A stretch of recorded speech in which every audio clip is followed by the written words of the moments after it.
Au nom du Père et du Fils et du Saint-Esprit. Amen. Évangile de Jésus-Christ selon saint Luc, chapitre 13, des versets 1 à 9.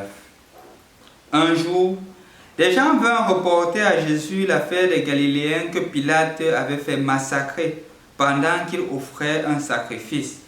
Jésus leur dit: Pensez-vous que ces Galiléens étaient plus grands pécheurs que tous les autres Galiléens pour avoir subi un tel sort? Eh bien non, je vous le dis. Et si vous ne vous convertissez pas, vous périrez tous comme eux. Et ces 18 personnes tuées par la chute de la tour de Siloé, pensez-vous qu'elles étaient plus coupables que tous les autres habitants de Jérusalem? Eh bien non, je vous le dis. Et si vous ne vous convertissez pas, vous périrez tous de la même manière. Jésus leur disait encore cette parabole. Un homme avait un figuier planté dans sa vigne. Il vint chercher du fruit sur ce figuier et n'en trouva pas. Il dit alors à son vigneron: Voilà 3 ans que je viens chercher du fruit sur ce figuier et je n'en trouve pas. Coupe-le. À quoi bon le laisser épuiser le sol? Mais le vigneron lui répondit: Seigneur, laisse-le encore cette année, le temps que je bêche autour pour y mettre du fumier. Peut-être donnera-t-il du fruit à l'avenir. Sinon, tu le couperas. Bonjour chers frères et sœurs dans le Christ. Nous voici rendus au dimanche de la 3e semaine du temps de Carême. Et les lectures qui nous sont proposées sont davantage, comme je le dis souvent, une opportunité de découvrir l'immensité de l'amour de Dieu et de nous engager dans ce cheminement. Après avoir commencé le carême avec les piliers le mercredi des cendres, nous avons continué avec les tentations de Jésus. Et nous nous sommes dit que parfois nous sommes aussi des tentateurs. C'est pour cela que le titre de notre méditation était « Ne sommes-nous pas nous aussi des diables ?» Nous invitons ainsi à transcender cet esprit tentateur et transcender aussi la tentation pour être à l'image et à la ressemblance de Jésus. Et parlant justement le dimanche passé, nous avions présenté la transfiguration de Jésus. Jésus qui est élevé, Jésus qui présente sa nature divine, non plus comme un simple homme, mais justement le Fils de Dieu et la deuxième personne de la Sainte Trinité.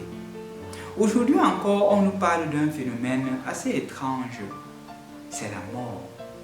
Ce que nous écoutons dans l'Évangile, comme pour dire que toute chose terrestre a une fin, en fait.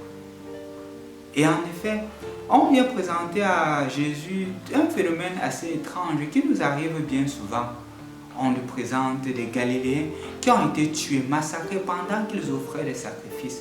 Rappelons clairement que dans la période antique, à l'époque de Jésus, la Galilée était considérée comme la ville la plus rebelle. Et c'est pour cela que les Romains étaient clairement stricts avec cette ville-là. Parce qu'il y a plusieurs rébellions qui ont commencé par les Galiléens. Ils ne voulaient pas la domination romaine et ils se sont rebellés. Et la preuve, c'est que quand certains étaient en train d'offrir des sacrifices, Hérode, voyant que son pouvoir pouvait être en difficulté, il les a tués, mélangeant le sang à celui du sacrifice. Quelle tragédie! Mais en plus de cela, quand on présente à Jésus, il présente une autre situation. Les 18 personnes qui ont été tuées par la chute de la tour de Siloé. Est-ce qu'ils étaient pécheurs? Pourquoi? Parce que, comme il arrive aussi aujourd'hui, et même dans nos cultures, on pense que les morts tragiques ne sont pas des morts simples. Si tu meurs de façon tragique, ça veut dire que soit on t'a pris dans la sorcellerie, soit quelque chose s'est produit dans ta vie qui n'est pas normal, parce que tu ne peux pas mourir de façon simple. Mais Jésus est en train de répondre à cette question en disant qu'on peut mourir de façon tragique sans avoir fait quelque chose de grave. On peut mourir de façon tragique sans avoir fait un péché grave. D'ailleurs, celui qui fait des péchés graves ne meurt pas toujours de façon tragique.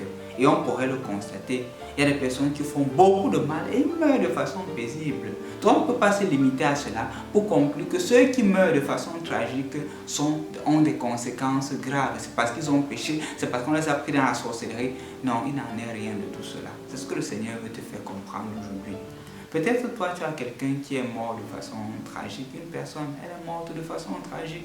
Et parfois, la famille s'est mise à dire que non, c'est la sorcellerie. Non, on l'a vendu au village. Non, il était entré quelque part. C'est pour cela que ceci s'est produit. Parce qu'il y a beaucoup de tentateurs encore en rapport avec la première, l'évangile du premier dimanche, non, qui cherchent à justifier les faits. Jésus te donne la réponse.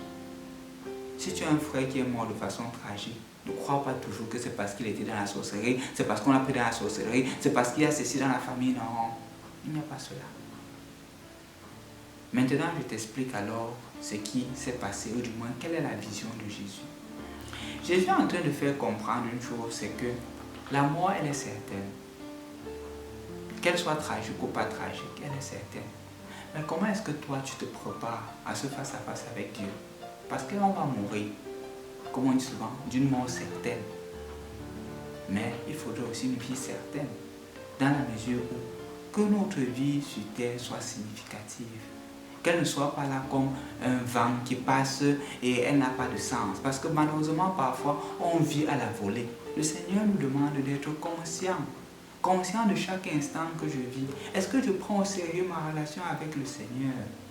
Parce que justement, il appelle encore à la conversion de lui. Il le dit 2 fois. Et quand, dans la parole de Dieu, une chose est répétée, ça montre l'importance de la parole. Et si tu ne te convertis pas, cela t'arrivera aussi. Comme pour te dire que tu es appelé à la conversion. Et pour illustrer cela, mon frère, ma soeur, il utilise justement la parabole du figuier. Il présente le figuier et il dit qu'il y a de cela 3 ans, ce figuier ne porte pas de fruits. Coupe-le. Mais encore, il prend la place du jardinier en disant, patiente, donnons-lui encore une année. Si cela ne se produit pas, on le coupera. Comme pour dire que le Seigneur patiente toujours.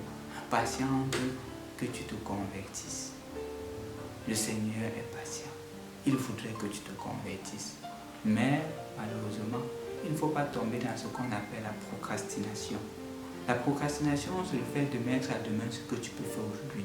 À demain, à demain, à demain. Et on se retrouve dans les délais. Dans notre relation avec Dieu, il ne faudrait pas procrastiner. Il faudrait faire ce qu'il te demande. Aujourd'hui, il t'appelle à te convertir. Et tu sais dans quoi il t'appelle. Ne dis pas qu'il n'y a pas un sujet qui ne puisse pas toucher. Non. Tous les aspects de ta vie, le Seigneur peut les toucher. Tous les aspects. Je te donne un exemple. Dans la première lecture d'aujourd'hui, on parle du mont Horeb, n'est-ce pas? En effet, ce mont Horeb en hébreu voudrait dire une place déserte. Et quand on parle d'endroit désert, on parle d'endroit où il n'y a pas de vie. Mais Dieu s'est révélé dans un endroit désert. C'est pour cela que le buisson est là, c'est sec, mais le Seigneur se manifeste là-bas. C'est dans les endroits déserts de ta vie, c'est dans les endroits où tu penses où le Seigneur ne peut plus, parce qu'il n'y a pas d'espoir que le Seigneur se manifeste. Et le Seigneur veut travailler dans ta vie. Le Seigneur t'appelle encore à la conversion en ce 3e dimanche. Le Seigneur t'appelle à la conversion. Ces endroits déserts de ta vie où tu penses qu'il ne peut pas agir, présente-les lui. Présente-les lui et il va t'aider à te convertir. Il va t'aider à revenir vers lui. Il n'y a pas de temps à perdre. Laissons la procrastination. Il faudrait qu'on se prépare chaque jour à la conversion. Et donc, de façon pratique aujourd'hui, je voudrais t'inviter, peut-être dans ta relation en famille, ça ne tient pas avec tes frères et tes soeurs. Peut-être ta relation avec l'argent, tu es tellement attaché à l'argent, au point où quand quelqu'un touche ce qui t'appartient, ça devient un problème sérieux. Tu ne t'entends pas parce qu'il y a l'argent. L'argent est un moyen, ce n'est pas un maître. Peut-être l'orgueil a envahi ton cœur au point où à un certain moment, tu te dis que non, je ne peux pas pardonner. Il n'y a pas de problème, même si tu es conscient qu'il y a un problème. Le Seigneur te dit, tu as en toi l'orgueil. Chaque fois que tu ne parles pas à sa créature, tu ne parles pas à Dieu. Peut-être aussi, il y a l'engagement à vivre la chasteté jusqu'au mariage. Vis-la, l'Église l'encourage pour ton bien. Peut-être aussi, il y a eu la tendance de faire des mariages sur la base des intérêts. Peut-être tu es sur le point de te marier parce que tu n'aimes pas l'homme, peut-être parce qu'il a beaucoup d'argent. Ces mariages ne durent pas. La conversion voudrait dire, si c'est le cas, tu arrêtes. Engage-toi dans un mariage parce que tu aimes le conjoint, pas à cause de l'argent. Ce ne sera pas 2 jours que vous vivrez ensemble, ce sera toute une vie. Ne fais pas les enfants porter les conséquences de ton égoïsme. En tout cas, je ne fais que citer quelques petites choses sur lesquelles nous devrions nous convertir. Toi et moi, nous sommes appelés à la conversion. Et le Seigneur te dit, retiens 2 choses aujourd'hui. La première, c'est ne remets pas à demain ce que tu peux faire aujourd'hui dans ton cheminement de conversion. La deuxième, c'est que le Seigneur peut t'appeler à tout moment. Tu peux sortir le matin et tu ne reviens plus à la maison. Et donc, la conversion, elle est immédiate. Et enfin, ne pense pas que le Seigneur a oublié les aspects de ta vie. Et ne pense pas qu'il y a des aspects qui ne puissent pas toucher. Parce qu'en tout aspect, il peut toujours te convertir. Il a travaillé, il s'est révélé à Moïse au mont Horeb. Lui aussi, il se révèle à toi dans les endroits où tu penses qu'il n'y a plus d'espoir. Au nom du Père et du Fils et du Saint-Esprit.